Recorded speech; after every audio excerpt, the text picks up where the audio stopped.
And we also looked at the timeline that led to the current imbroglio between Whitmore and the JFF hierarchy. Jerome Foster has that angle.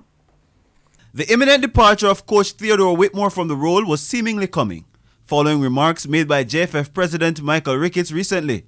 In January this year, TVJ Sports obtained the technical report following the Saudi Arabia trip in November of 2020, which was marred by logistical and technical issues. Following that, Whitmore requested an increase to his technical staff, a video analyst, instat system, recovery and training equipment, as well as a chef for the current campaign. Ricketts told TVJ Sports recently that his administration went above and beyond to satisfy all of Whitmore's needs.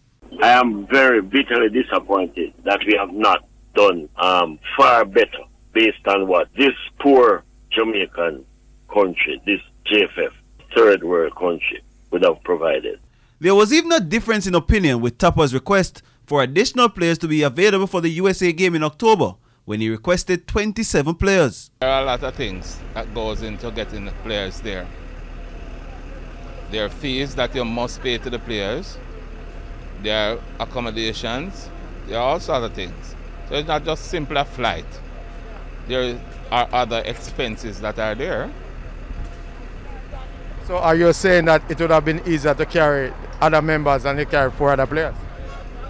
Where are you going to put those players? The Reggae Boys have only mustered 7 points from a possible 24 to this point. But after the Honduras 2-0 victory, Ricketts issued this warning to the 1998 hero. The coaching staff must concentrate on the field issues and must take responsibility for things that have gone awry and have them corrected. Technical issues, rather than get involved in the trivial off-the-field things that they ought not to have any concern about. That is where my personal issues are. Some would question if Tappa's demands were over the top or just the bare minimum that a national team should operate with from the start. Jerome Foster, TVJ Sports.